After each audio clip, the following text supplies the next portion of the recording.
So this just happened yesterday. The IDF has taken over Mount Herman in Syria. And for those who don't know, Mount Herman is where the fallen angels descended on. So in the Hebrew Bible, Mount Herman constituted part of the northern border of the Promised Land. And in the book of Enoch, it is the site of the descent of the fallen angels when they determined to take human wives on earth. Now, some others speculate that in the New Testament, it is a likely candidate for the so-called Mount of Transfiguration, but that is debatable. But what's not debatable is that Mount Herman was the area where Jesus said in Matthew chapter 16, I will build my church. As we see here in Matthew 16, when they come into the region of Caesarea Philippi, and that is located at the base of Mount Herman.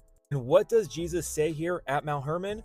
On this rock I will build my church, and the gates of Hades shall not prevail against it. Now, an interesting interpretation here is that Jesus is referring to Mount Herman as this rock. When he says, on this rock I will build my church, and the gates of Hades shall not prevail against it, he is literally speaking about that Mount Herman rock that he's building his church, because that is where the fallen angels descended on, rebelling against God. So he is going to where they rebelled against him, and he is declaring, I will build my church right here where you built your rebellion.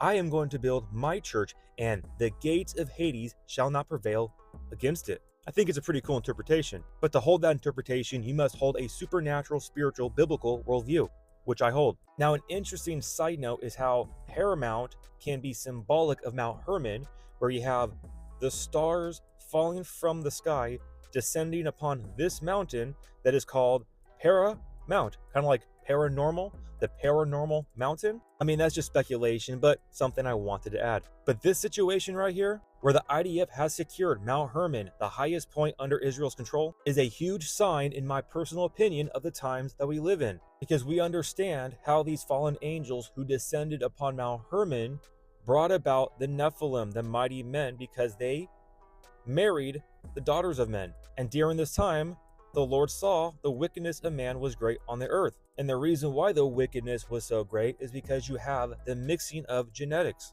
which we are seeing right now happening once again. Again, you can find article after article of this going on. It's been going on for a while. And as we know in Matthew 24, as the days of Noah were, so also will the coming of the Son of Man be. So yeah, you can add this puzzle piece right here to the entire picture of the end times that we are living in right now. And for those who have eyes to see and ears to hear, we can see how close we are to the return of our King, and we continue to look up, for our redemption draws near. Do not become Lot's wife, looking back in this world. Let go of this world now. Keep your eyes focused upon the Lord. Pray for discernment, pray for wisdom, pray for guidance, pray for protection. The enemy is a roaring lion waiting to devour you and your family and your loved ones. The enemy is attacking hard right now, guys. We need to stay strong in the Lord and the power of his might. He is a mighty warrior. He goes forth. I cannot stress that enough. I love y'all so much. God bless and remember, the just shall live by faith.